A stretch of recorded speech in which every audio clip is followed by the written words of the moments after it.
The canyon lay stretched under the early light, pale gold spilling across jagged cliffs, painting the dust in molten amber. A wind whispered through the pine needles, carrying a story older than the rivers themselves. Somewhere, a hawk circled in quiet loops, tracing the curve of the horizon as if it alone knew the secrets hidden in the land below. He came at dawn, a lone figure atop a weary horse, boots scuffing the dry soil, eyes scanning the ridge with the calm caution of a man who had seen too much but refused to let it harden his heart entirely. His name was little known, spoken in passing in towns where strangers passed through like ghosts. And yet, today he carried a weight heavier than his saddle, a promise made to another man, a coin pressed into his palm with instructions as cold as iron. Guard the savage Apache, keep her confined, bring her back when the time was due. The trading post appeared like a mirage, its wooden frame leaning under the weight of countless seasons. Smoke curled lazily from a chimney, a signal of life, but life in these parts was always measured, always cautious. He dismounted, the leather of his saddle creaking under the movement, and let the reins hang loose as he approached the post. Inside, the scent of roasted coffee and dry wood mingled, a small comfort against the unforgiving world outside. She was waiting, or perhaps she had been there all along, like a shadow that had chosen its moment to reveal itself. She did not step forward. She did not speak. Only her eyes moved, sharp, unwavering, as though they could pierce through the years of misunderstanding and the stories whispered in towns about what she was or was not. The first thing he noticed was the way she held herself. Not rigid, not fearful, but measured, deliberate. Every movement told a story of battles fought quietly, of a life spent bending to nothing and no one. Her hair was dark as the canyon shadows, and streaks of sun painted it with fleeting light. Her skin carried the warmth of the desert, sun-burnished yet soft in places, telling of survival and endurance. She was not what he had been told. She was not a beast. She was something stronger, something human and unyielding. He greeted her with the minimal courtesy demanded by duty, his voice low, careful. She replied in kind, a tone neither soft nor hard, just deliberate. Words were measured, each one a bridge between two worlds, his world of contracts and obligations, hers of freedom and silence. And in the space between the syllables, something delicate began to form, a recognition that neither of them belonged in the roles others had cast for them. Outside, the wind carried rumors of the town, of harsh men and harsher words. In the corner of his vision, he noticed figures watching. The trader, the sheriff, a man with a knife at his belt whose eyes did not miss a thing. They saw a prisoner. They saw a job done. He saw a person, and the difference carved a small hollow in his chest. The journey began at mid-morning. The horse's hooves beat a steady rhythm on the dusty path, a rhythm that echoed the quiet pulse of thought between them. They did not speak much. Silence was easier, safer. And yet, every glance carried meaning. A question, a caution, a thread of understanding weaving slowly through the space between them. She rode with the calm alertness of someone who knew every crevice of this land, every hidden path that might offer safety. She did not lean on him, did not ask for guidance, yet allowed him to ride beside her, a silent acknowledgement that the world was less hostile when navigated together. And for the first time, he felt a flicker of something he had long thought lost, the notion that a person could matter to him beyond the strict bounds of obligation. They stopped by a creek in the early afternoon, water trickling over stones worn smooth by time. He dismounted first, letting the reins drop, watching her do the same. The sun caught her in a way that made her look less like the fearsome creature the world feared, and more like a survivor shaped by it. She bent to drink, cautious, aware of her surroundings, and he offered a canteen without words. She accepted, their fingers brushing just briefly, a spark almost lost in the rush of the river's whisper. That evening, they made camp at the edge of a ridge, the canyon opening beneath them in waves of shadow and gold. A fire crackled, sending sparks drifting like fireflies into the darkening sky. They ate quietly, The only sounds a snap of twigs underfoot and the distant call of an owl beginning its watch. He watched her. She studied him in return, not with mistrust, but with calculation. He could see the questions in her eyes. Who are you to guard me? And why does your gaze linger longer than it should? He had no answers she would understand. Not yet. All he knew was that every contract has a heart behind it, every obligation a weight, and every human a right to choose. There was a softness to the night, the way the stars reflected in the creek's bend, the way the wind seemed to speak in hushed tones of freedom and courage. And in that quiet, something fragile began to form, a tentative acknowledgement that the world outside their little circle of fire was unkind, but the world between them could, perhaps, be kinder still. As sleep approached, he felt a sense of unease, not about the dangers that lay ahead, but about the choices he would have to make. To guard her was simple. To see her for what she truly was, brave, unbroken, deserving of freedom, was something altogether different. And already, he feared the consequences of allowing his heart to recognize the truth. For in the Wild West, hearts were fragile things. And yet, like the canyon carved by centuries of wind and rain, they could endure. And maybe, just maybe, they could survive even the harshest storms if tended with patience, respect, and the quiet courage of someone willing to see what others could not. Night fell completely. The fire dwindled to embers, and the first stars blinked open in the sky like distant lanterns. Somewhere in the shadows, a coyote called, sharp and lonely. And beneath that vast, endless sky, the first threads of trust, delicate, fragile, and infinitely precious, began to weave between two souls who had nothing in common but the journey they were about to take. The sun rose sluggishly over the canyon, its light spilling like liquid gold across the rocks, warming the dust and the backs of the weary travelers. They moved slowly that morning, not because the path was difficult, but because the world itself seemed to insist on reflection. Each hoofbeat on the dry earth was a metronome to the silence between them, a quiet rhythm that allowed thoughts to stretch and breathe. She rode beside him with that same careful alertness, her eyes scanning the horizon, not for danger, but for understanding. He observed her, and in that watching, he began to see the subtleties others missed. The slight curl of her fingers as she rested them on the reins, the way her eyes softened when they passed a field of wildflowers, the way she exhaled slowly, deliberately, as if each breath reminded her she had survived another day in a world determined to misname her courage as savagery. Their first challenge came just past noon. A storm had been brewing beyond the ridges, and distant clouds rolled in with a low rumble of unspoken warnings.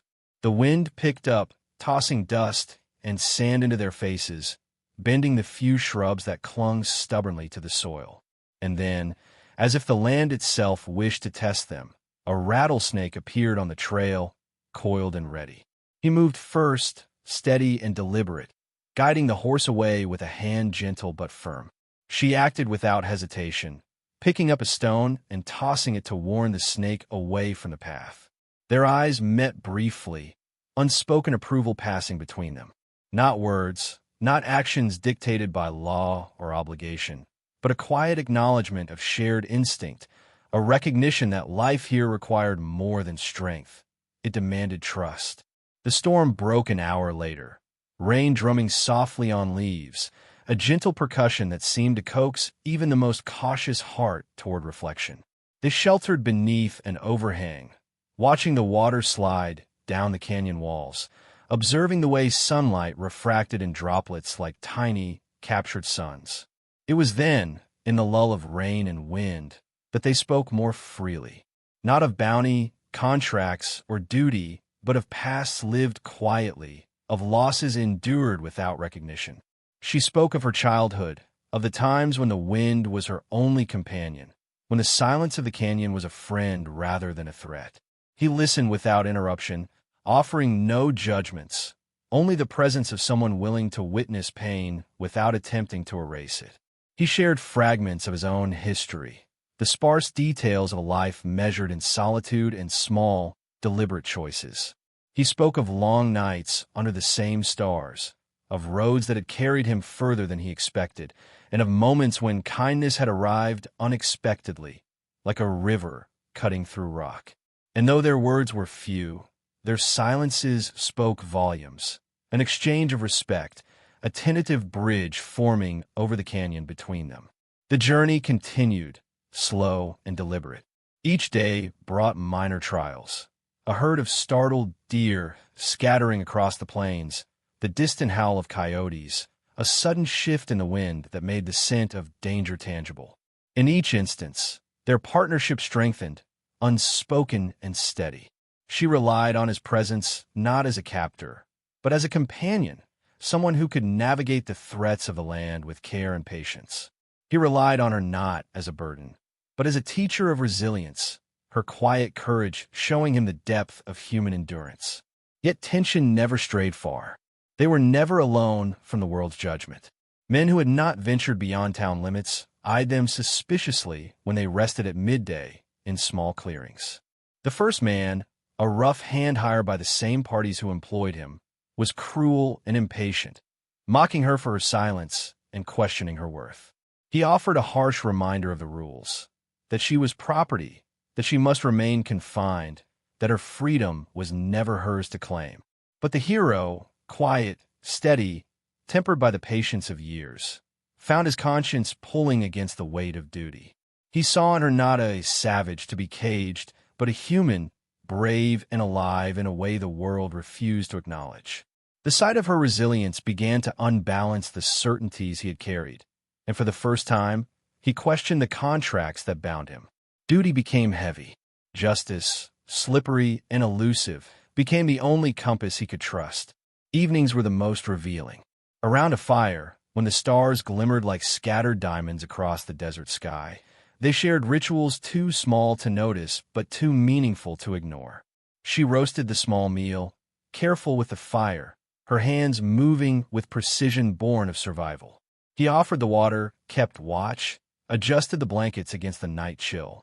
In those moments, the world receded, leaving only the intimacy of two souls recognizing each other as human, neither reduced to roles imposed by others. It was during one such evening that she finally spoke in a way that lingered. Not words of complaint or demand, but a simple observation. The wind carried stories here, she said, and those who listened might learn more than those who shouted. He realized then that she was offering more than a thought.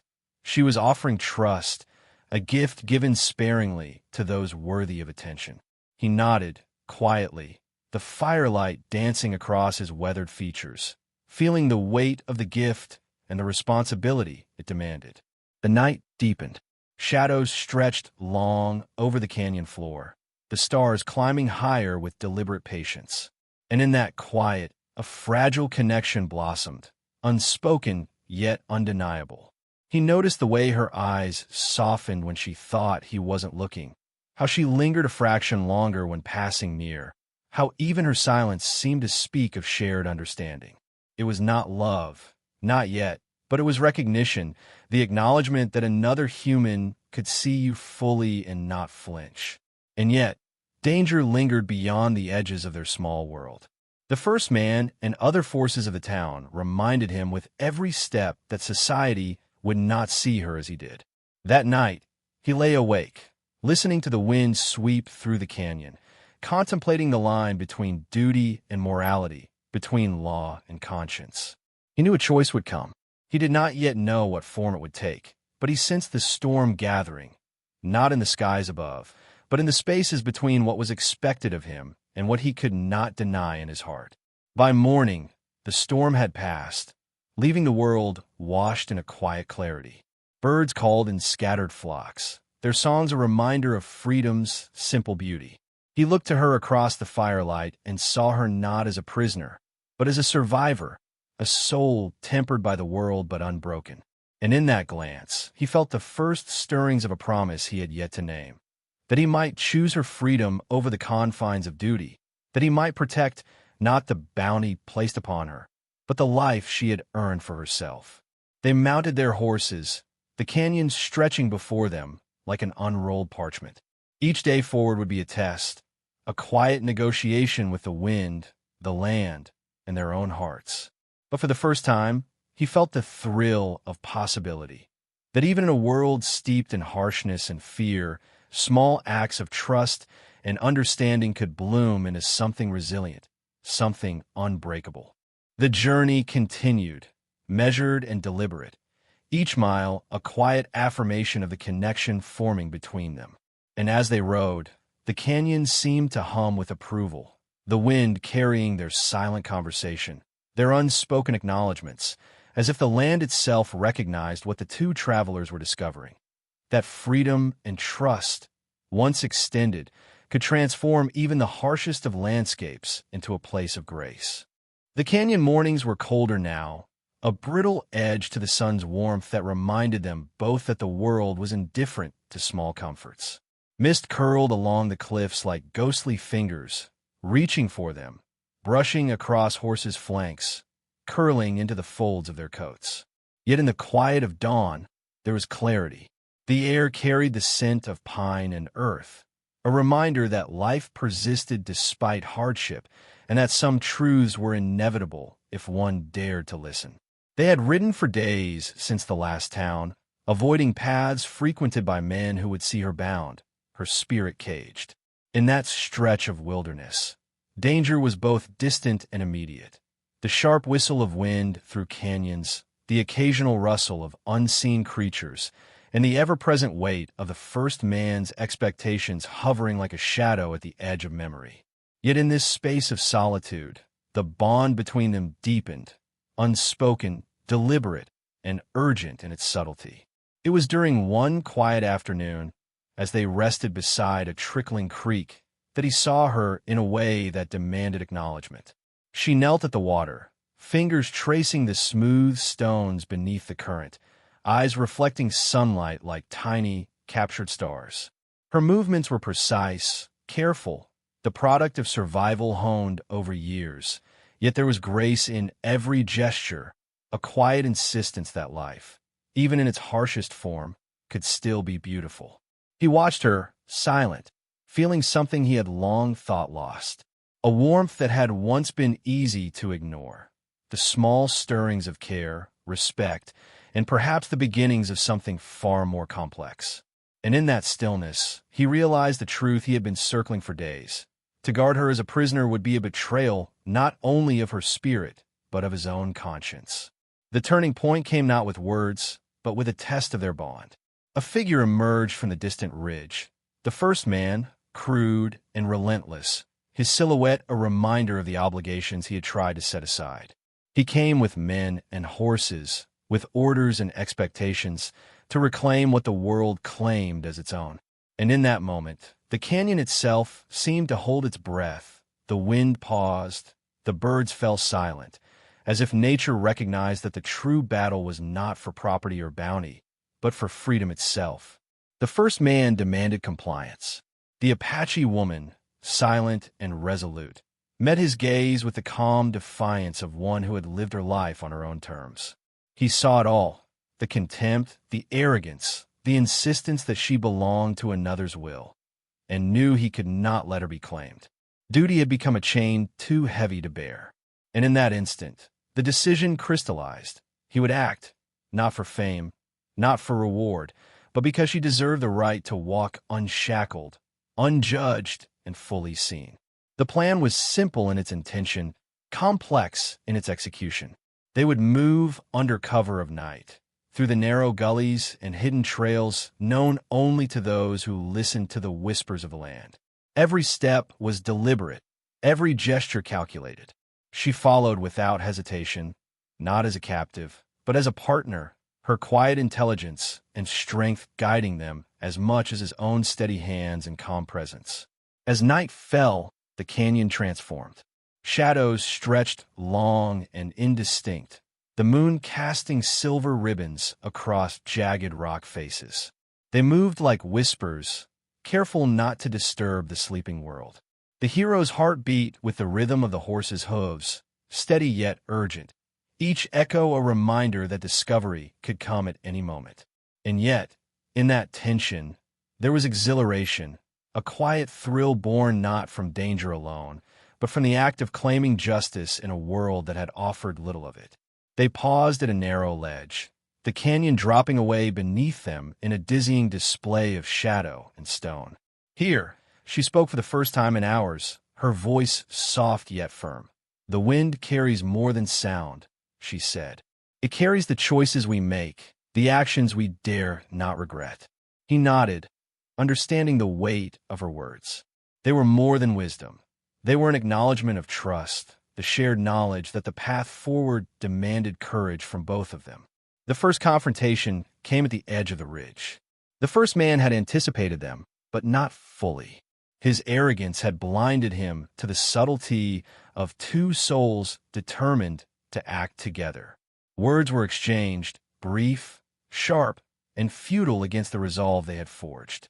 And when the first man moved to strike, it was her quick thinking combined with his steady hand that turned the tide. A misstep, a miscalculation, and the hunters were left scrambling, their authority undermined by the sheer will of those they sought to control. In the silence that followed, the canyon exhaled. Stars reflected in the creek, fireflies shimmered in the distance, and the wind, ever patient, carried their quiet laughter. Not a celebration of conquest, but a recognition of survival, of the fragile, precious thing that was freedom finally within reach. He looked at her then, truly looked, and saw not a prisoner, not a bounty, not as savage as the world had insisted, but a human being brave enough to endure, intelligent enough to strategize, and wise enough to forgive what she did not need to. For the first time, he allowed himself to feel fully the weight of what they had accomplished together. And yet, alongside relief came a different emotion, subtle, unspoken, a connection that had grown not from lust or fleeting admiration, but from the quiet, steady acknowledgement of each other's worth. The canyon, a witness to centuries of struggle, seemed to recognize the change. Wind stirred the grass, rustled the leaves, and carried with it the scent of the earth after rain, a fragrance of renewal. In that moment, he realized the truth he had known but feared. She had already set him free in ways he had not imagined, showing him that courage is not measured by compliance, but by the willingness to act according to conscience, even when the cost is unknown. Night deepened, and they settled at the mouth of a hidden trail. The stars glimmered like distant promises, and the creek murmured quietly, a lullaby to steady their hearts. They ate, shared sparse warmth from a small fire, and exchanged no words beyond the necessities of survival. And yet, everything was spoken. The recognition of trust, the affirmation of choice, the unspoken vow that whatever lay ahead, it would be faced together. He could feel it then, the quiet tremor of anticipation, the thrill of knowing that the most perilous journey was not through the canyon, but through the decisions one's heart dared to make. To free her was to risk everything: bounty, reputation, even safety. Yet in that risk was clarity, a moral compass pointing unerringly toward right, toward justice, toward something pure in the wilderness of a harsh, judgmental world. They lay side by side under the night sky, the fire reduced to embers, and he watched her sleep briefly, peaceful, unguarded, human. And he knew that the choice to act, the choice to defy expectation and claim what was right, was not just an act of heroism. It was an act of recognition, of seeing another soul fully and refusing to let the world define its limits. And so, as dawn crept over the cliffs once more, the canyon seemed alive with possibility. The path ahead was uncertain, fraught with danger, but it was theirs to navigate together. And for the first time, the weight of duty was transformed into something lighter, gentler, a purpose chosen, not assigned, a promise to uphold freedom, respect, and the quiet dignity of another human being. The hero understood, fully, that the journey to come would demand more than strength. It would demand courage, patience, and the unwavering commitment to honor another's humanity. And for the first time in a long while, he felt the weight of possibility pressing not as a burden, but as a gift. The night was velvet black, pierced only by the distant shimmer of stars and the pale silver of a waning moon. The canyon lay quiet, almost reverent, as if holding its breath for the events about to unfold. The wind whispered through the jagged cliffs, carrying with it the scent of sagebrush, dust, and the faint, metallic tang of anticipation. Every sound, the clink of saddles, the gentle snort of horses, the soft rustle of leaves, was magnified in the stillness, each echo a heartbeat, each heartbeat a prayer.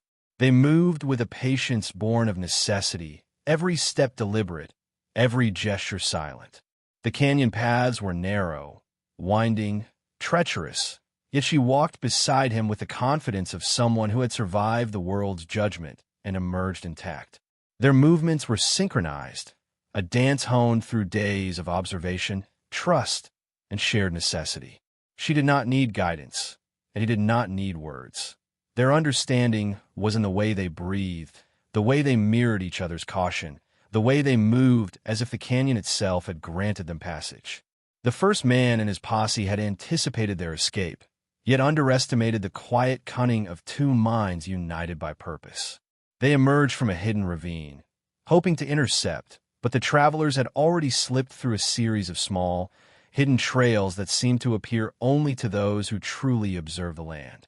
Rocks shifted underfoot, small branches snapped softly, but the canyon's natural camouflage worked in their favor, hiding their passage like a secret the mountains themselves had kept for centuries.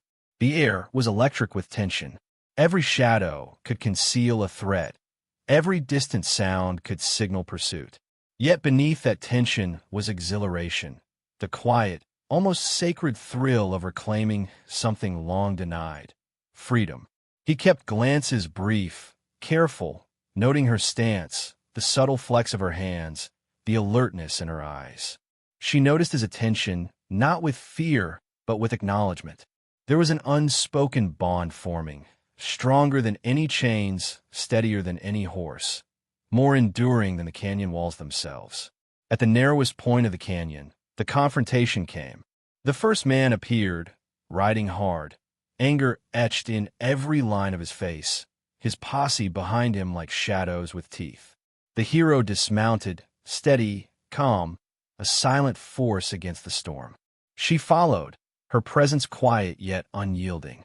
The first man's voice was harsh, demanding obedience, but it rang hollow against the certainty in the hero's stance and the fierce calm in her eyes. A tense standoff unfolded, measured and deliberate. The first man lunged, miscalculating the terrain and underestimating the unity before him. She moved with precision, stepping into the gap he left, diverting his attack without effort, her actions both defensive and graceful. He acted alongside her, steady and decisive, guiding without force, protecting without arrogance. Within moments, the hunters were off balance, their plan crumbling against the sheer resolve of two people determined not to be defined by another's greed. The canyon echoed with the aftermath, shouts fading, hoofbeats retreating, the wind resuming its gentle murmur over stone and scrub. They mounted their horses, moving again with quiet urgency, leaving behind the world that had sought to cage her. Every mile carried them further from the past, yet each was marked by reflection, the knowledge that danger might return, but the spirit could not be recaptured once it had been granted its due. They paused at a small ledge overlooking the river below, the night sky mirrored in its waters, deep and infinite. He watched her as she leaned against a boulder, eyes tracing the silver threads of moonlight that danced across the surface. She turned to him, a faint smile breaking the solemnity, a silent acknowledgement of what they had survived together. And in that glance, he felt the culmination of all that had led them here. Trust, courage, patience, understanding, and the quiet, unspoken love that had blossomed in moments too delicate for words. The canyon seemed to breathe around them, approving, alive with the stories of those who had come before and the promise of those yet to come. In that stillness, he spoke softly, words deliberate and unhurried, a confession more to the world than to her. The chains placed on hearts are often invisible, yet the act of release is the bravest anyone can perform.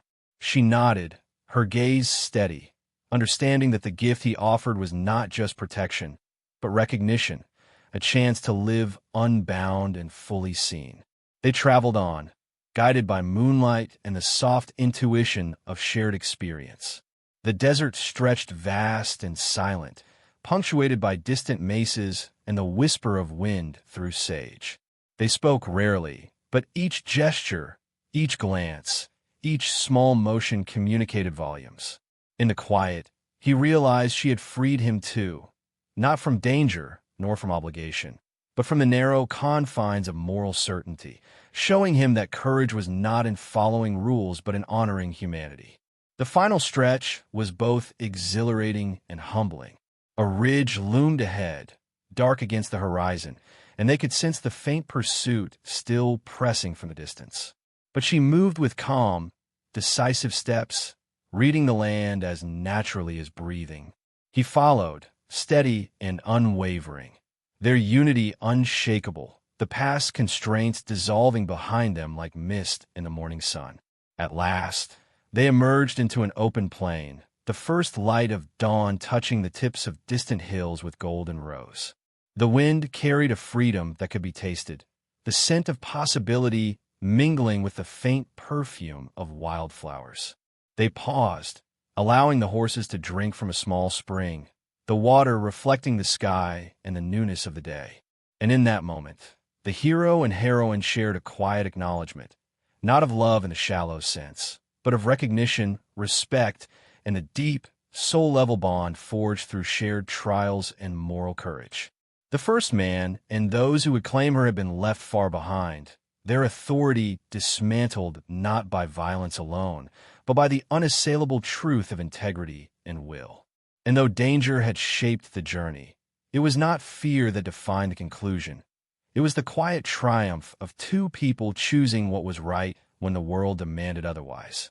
Night fully surrendered to morning, and the canyon opened into endless plains, the horizon limitless, the sky stretching with the promise of life unbound. He turned to her, words unnecessary, his gaze carrying all that had been spoken in silence. Gratitude, awe, understanding, and something more tender, more enduring, that had been growing for days without declaration. She returned the look, the faintest curve of lips acknowledging the journey, the escape, and the recognition that they were equals, survivors, and companions in a world that had tried to deny both. The narrator would whisper here, a voice soft as wind through grass, that freedom is often earned in quiet choices, in acts unseen, in courage measured not by battle but by conscience. And so, the story closed not with grand fanfare, but with the simplicity of two people riding toward a horizon unclaimed, hearts aligned with the land, with trust, and with each other. Before the final scene faded, the storyteller leaned close to the listener, voice gentle. The bravest act is to see another's worth and honor it, even when all else conspires to ignore it. Sometimes the most profound stories are written not in the pages of law or in the records of men, but in the quiet spaces where hearts choose what is right. And then, with the wind carrying the story across the desert, a small prompt to the audience. If this tale moved you, leave your mark, like, comment, subscribe, and tell us where you're watching from, so the whispers of the canyon reach every corner of the world. The plains stretched endlessly ahead, bathed in morning light, carrying them both toward a life unbound, a story unfinished yet full, a freedom earned through courage, patience, and heart. And in that final breath of the canyon wind, the world felt infinite, quiet, and wholly possible.